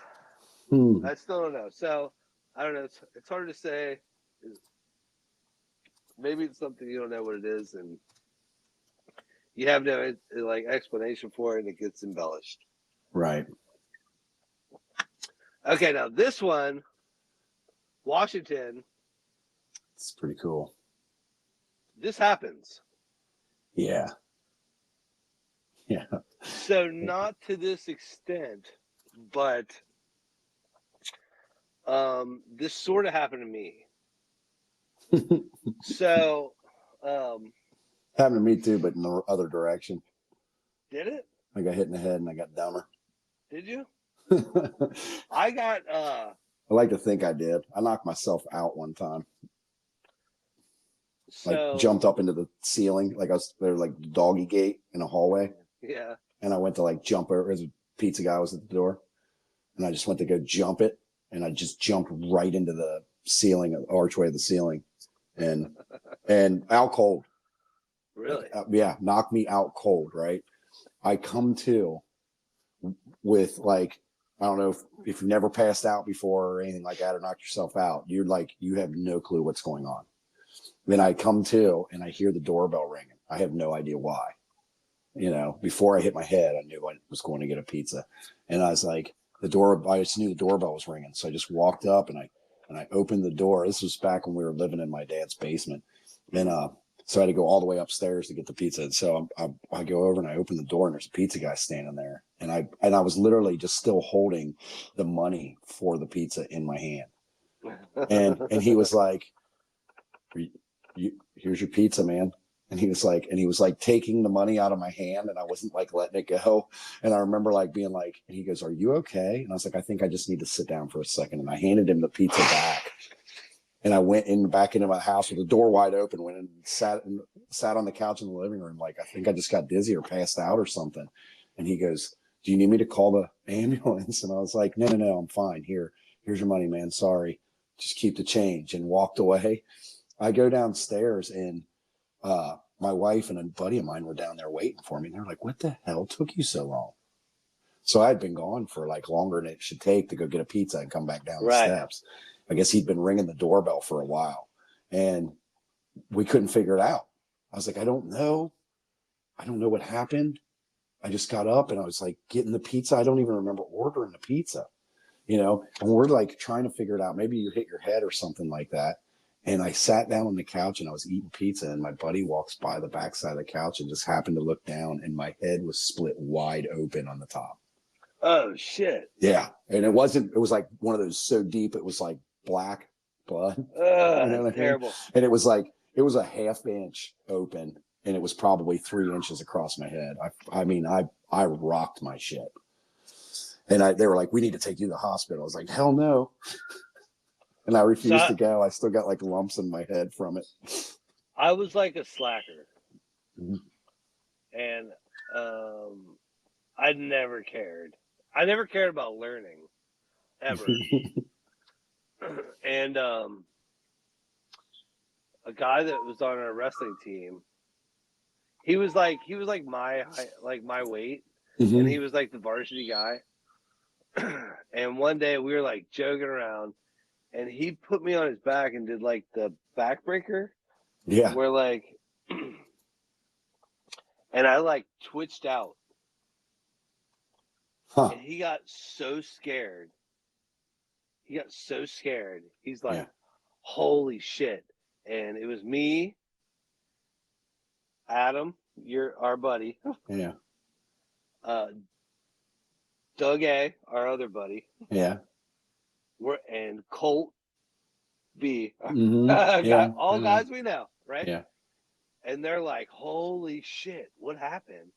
And I like, for whatever, I start like having like a seizure, I guess. Huh. Right before wrestling practice. And I remember thinking during that time, I was thinking about bubblegum. It was really weird. Really weird, right? Yeah, that's real weird. And after I woke up and I snapped like back in, they're like, "Are you okay?" And I'm like, "Yeah, why?" They're like, "Holy shit, dude." They're like, it was like a relief. Mm-hmm. Like they all like just backed off like, "Oh, Jesus Christ." That was crazy. Yeah. And I'm like, "Yeah, I know. I don't know what happened there, right?" And he's like, "I'll never do that again. I'm never doing Never doing the backbreaker again. Yeah. He's like, "I'm never doing that again." I said, "Dude, we were just like messing around." He's like, "No, I'm never doing that again. I'm so sorry. Yeah. I'm so sorry." And like he was like crazy flipping over himself, apologizing. But what's weird was after that day, Mm-hmm. I couldn't get enough of like learning stuff. I know that sounds weird.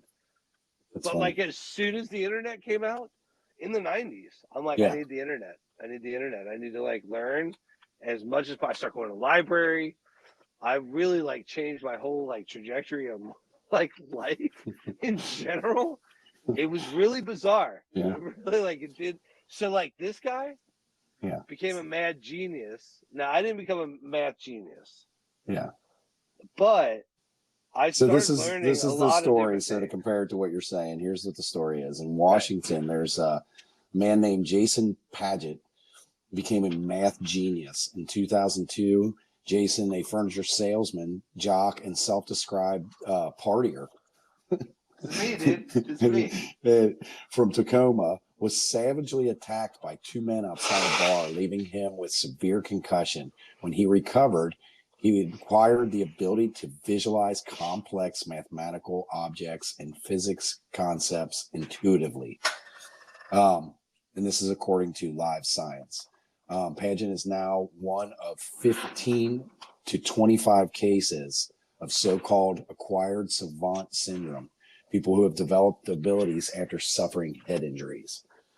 Like if you've seen the movie Phenomenon. So I'm not a savant, but I get obsessed with shit. Mm-hmm.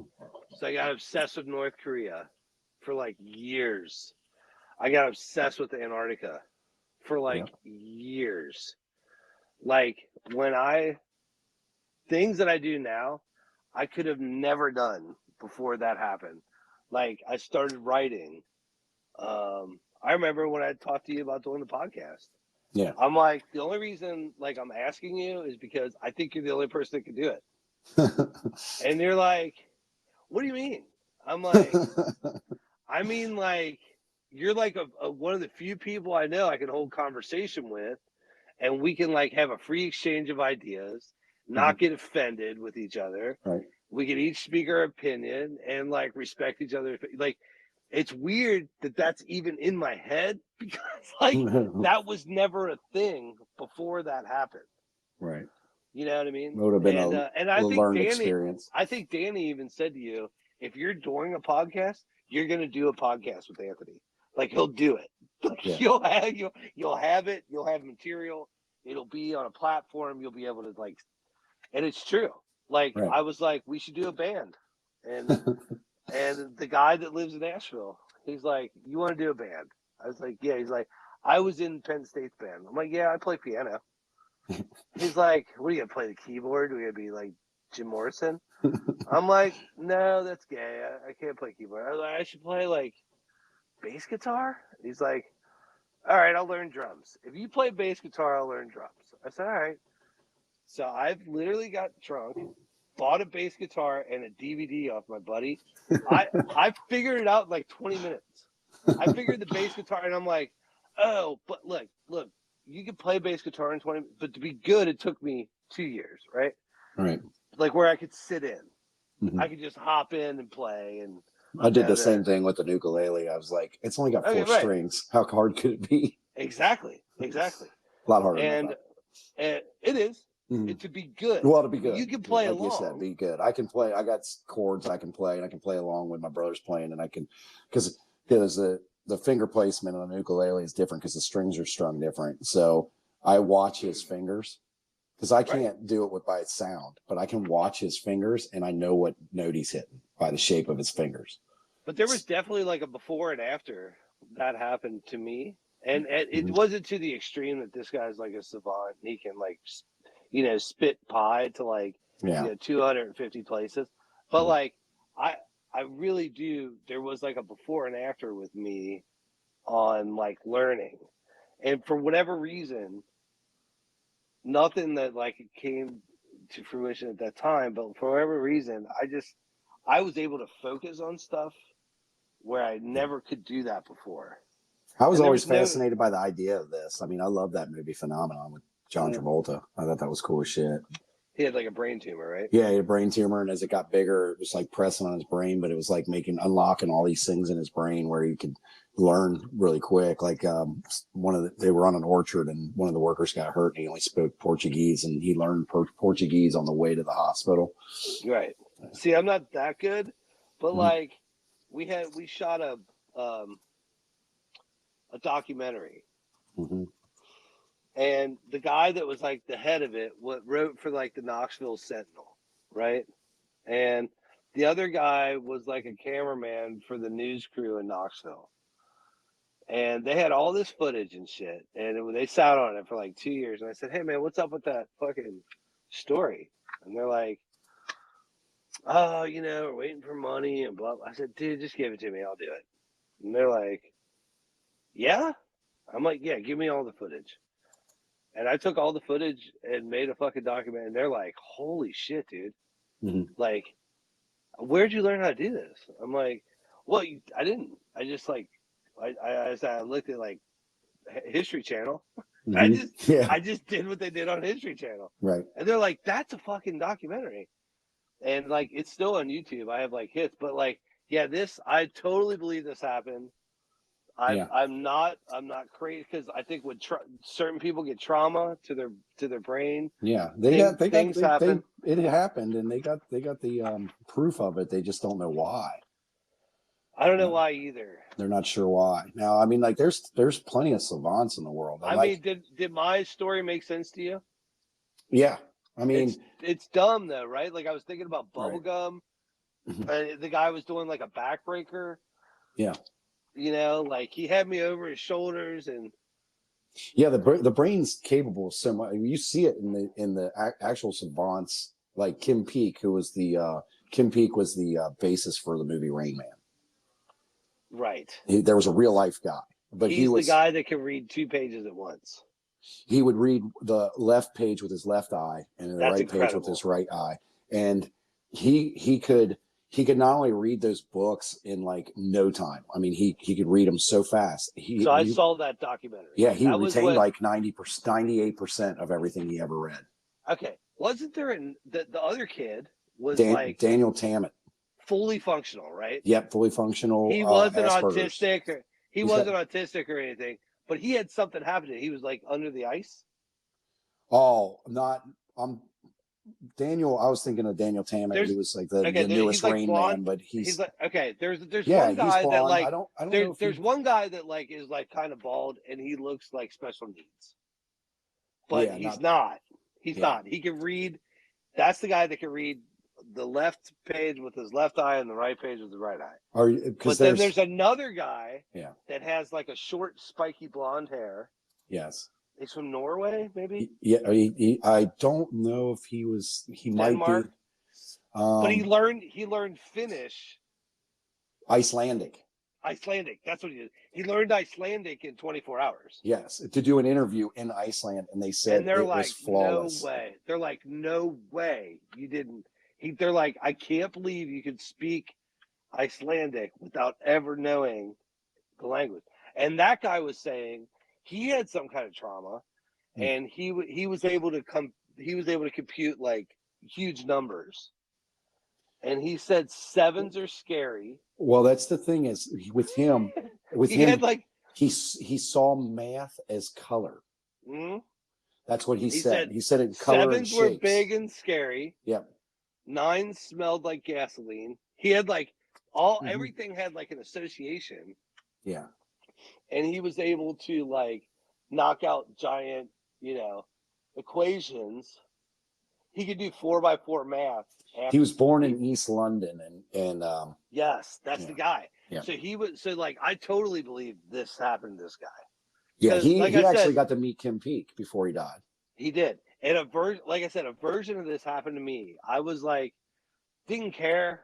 And then all of a sudden I like couldn't get enough knowledge. Still to this day.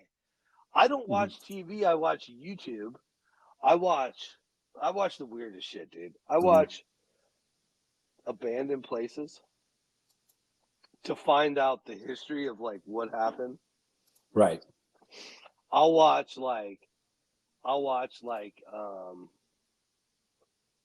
people that make predictions about like scientists that'll make predictions just to see if they're right. I'll watch like Nikola Tesla stuff. But like thing is, I'm not like I don't want to be a scientist. I just want to see what he was trying to, because in a weird way, I feel like I'm like, I know this is going to sound stupid. I feel like I should be able to understand what they're like, because I kind of feel like everybody gets the same deal of cards. We all have the same hand. It's poker, right? And like, yeah, you're not going to invent the light bulb, but maybe if you're dealt the right hand, like if your dad works in electric and Yeah. like you have all the materials around you and you're dicking off, Hmm.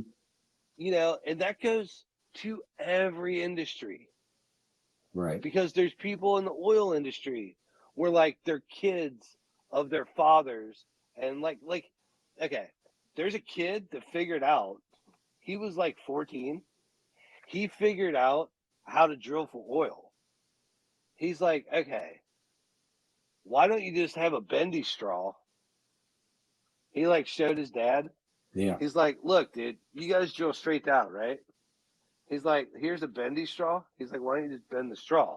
There's pockets of oil, right? Right. And his dad's like, yeah. He's like, okay, look, just bend the straw. And his dad's like, holy shit. Oh my God. Because he's right. If you all you have to do is hit the pocket, that means you only need mineral. I mean, it was like game changing. Yeah. This kid, like, just because he was around his dad and knew what his dad did, had like some dumb observation, like, why don't you just fucking do the bendy straw thing? And his dad's like, you're right. Like, holy shit. We only need mineral rights for this. We only need for like 2 acres. Right. And we can extract all the oil because we're going straight down. Who's to say what we're doing to the right? And it was like game changing. And Yeah. I feel like everybody's dealt a hand. And yeah, for this guy, I believe it. I believe everything that happened to this guy. He went to like he came like he's done like TED Talks and stuff. I think he's got like he's like a nerd now. You hear him. He was a jock and a partier, but he's like a nerd now. Brandon, we have a podcast. We're nerds. I know it's down to our level. We used to be cool. Yeah. We're not. All right. So that one's pretty cool. West Virginia. Yeah, the octopus mystery. This is Daniel Casolaro was a freelance writer who came to Martinsburg, West Virginia in 1991 to meet with a source about a story he codenamed The Octopus, which involved high-ranking government officials and an international cabal. He was found dead in his hotel room. Authorities labeled it a suicide, but the family believes he was murdered. Now, this one to me is, yeah, the government did it. Okay, and I'm going to say this. When I moved from California to the Midwest before we moved here, I looked at Alaska, Hawaii, and then I got obsessed with buying a town. And there is a town that was for sale in West Virginia called Sugar Grove, and it was a CIA. I'm sorry, NSA town. And it was $1.6 million. It had its own zip code. It was actually a lot of land.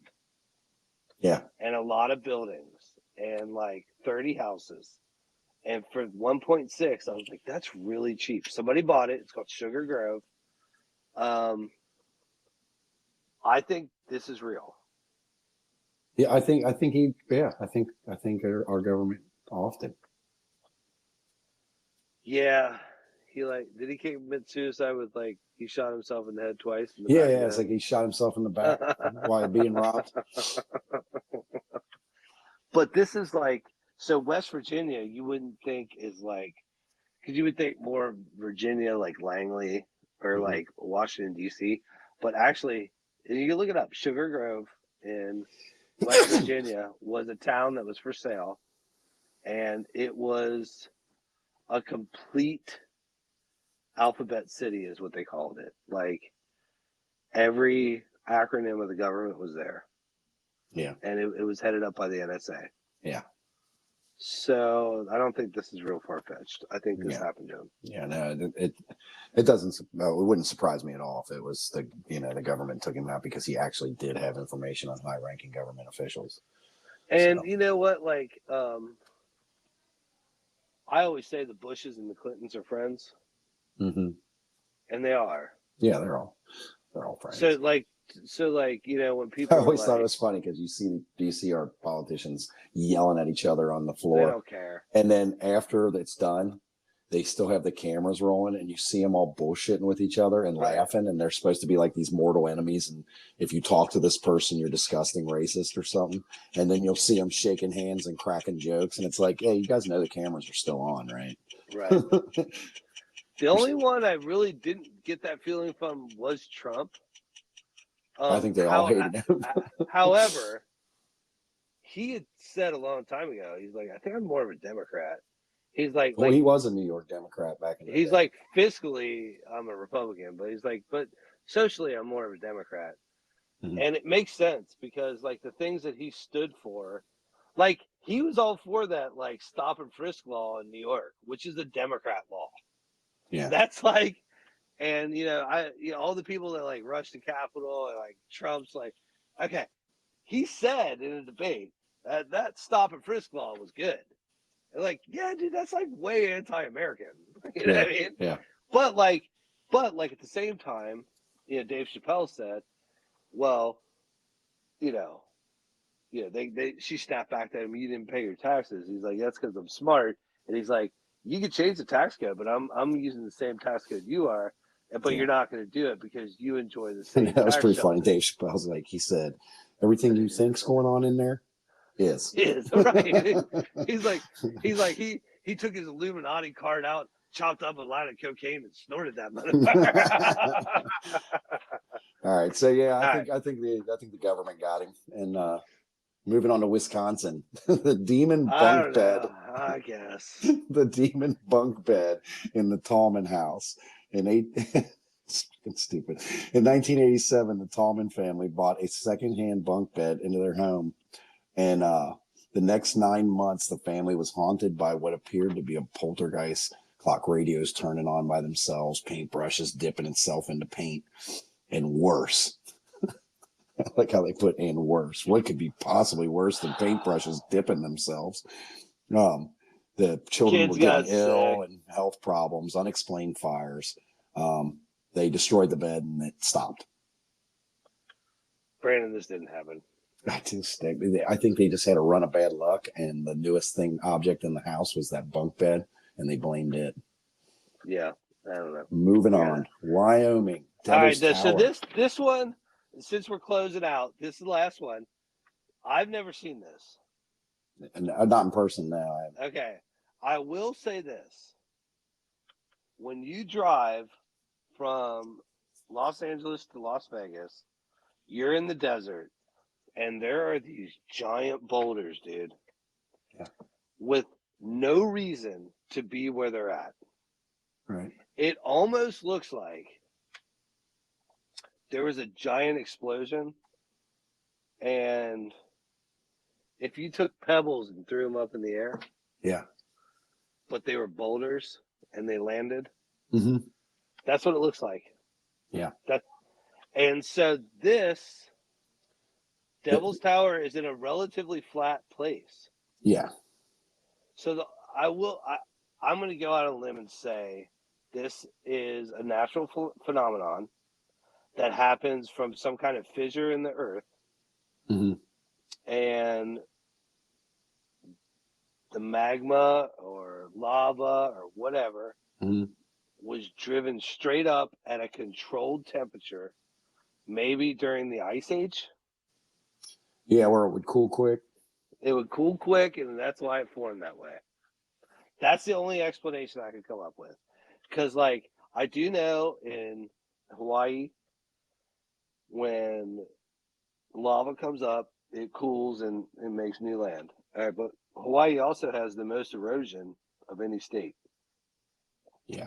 It creates the most land, and erosion destroys the most land. So with this, there's a lot of people that take these because there's sort of similar type things around the world that I don't know if you've heard this conspiracy that they were actually massive trees that reached all the way up into the sky and they petrified because they're like the I've never cells in heard the that. tree. Yeah, there's a lot of people that say because it kind of does look like it comes down to like a root base and everything. It does. So Have and they looked into it being roots? it's made of volcanic material. Yeah, that's why I kind of think it's like Ice Age, and it If it was was like a made, yeah, perfect because storm. you know how petrified trees are. You know. Right, but the way it goes straight up Mhm. just kind of makes me think like this was formed in the Ice Age. Like it shot up, and then it just was cooled and cooled and cooled and cooled, and it just kept pushing and pushing and pushing. I don't know, man. I don't know why it's only in this spot. Yeah, this is the. It makes me think of mashed potatoes when I see it, Yeah, yeah. and because of Close Encounters of the Third Kind. I love Close Encounters. He kept making Devil's Tower out of mashed potatoes. Yeah.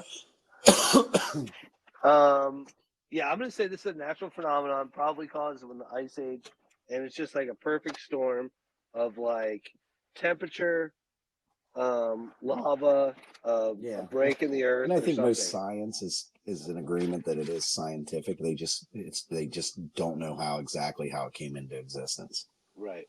So it's pretty cool though. Devil's Tower, look it up. It's pretty neat. Yeah, I would like to see that Yeah. before I go. All right, so there it is. 50 Is that a states. climbing one? Do they climb that one? No, I don't think you can climb that. It's too like crumbly or what? I don't know. Maybe you can. Maybe you can. I don't think you're allowed to climb that. If you don't think they can climb that kind of stuff, go watch The Alpinist on. I love that. You saw that? Oh, some of the stuff that guy was doing, where he had to stick like the tip of his pick in an icicle, and it was like broken off, and he was so at the what, bottom inch of the icicle, and all his weight was on the end of that pick, and he wasn't even bothered by it. That is a great. I recommend that to anybody if you want to get a big pit in your stomach. I'm a roofer. He ended up getting overtaken by a storm, right? The guy in the movie, The Alpinist, yeah. Yeah, no, I don't. He's still alive. I thought the French guy, the young kid. Yeah. I think he's. You know, they say about alpinists is that they of all the greatest climbers in the world, half of them are dead.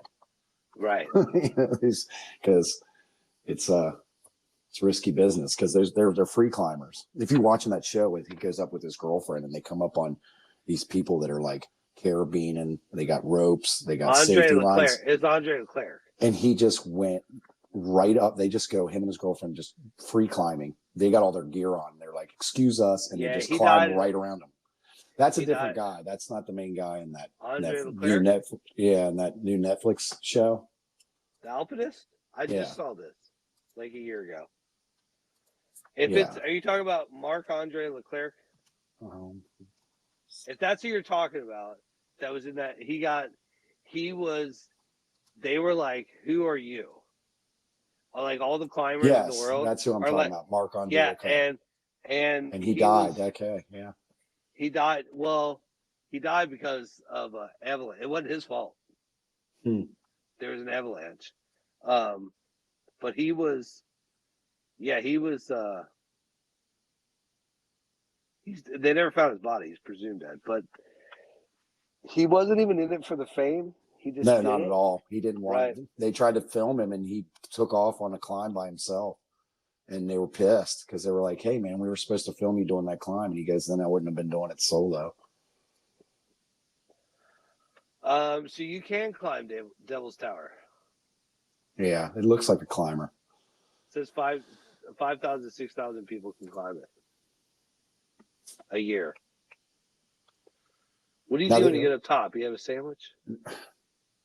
I don't know, man. For me, it's like, I understand it, but it's not something that I would do. Like, I understand what they're doing, but I just, it's kind of like that famous line from Jurassic Park when they were like, when he was talking about, it was not the first one, but I think it was like the second or maybe even the third one where they had the hunters that were chasing down the dinosaurs and netting them and stuff. And they were like, he was telling the story about the guy that went up to Mount Everest, and he goes, why would you go up there to die? And he said, I didn't. I went up there to live. Yeah. So, and that gave me an that corny line in there was like, you know what? That makes sense. I get that. Yeah. So All right, well, there it is. 50 states, 50 mysteries. We'll come back to a bunch of them. There's a lot of them I'd like to revisit. Yep. But the next one is not that. The next one is a mystery from where we're from. Hmm. Yep. Yeah, and we're gonna have a guest speaker in the next one, right? Yep. Correct. Very cool. The grandson of the main story. Why don't we take like at least a week, maybe 2 weeks, and do some, make sure we have all of our research done. Yeah, I want to do it thorough. Yeah. I'll probably have notes on this one and everything. Yeah. But for now, I'm Anthony, I'm Brandon. and this is Everything That's Weird.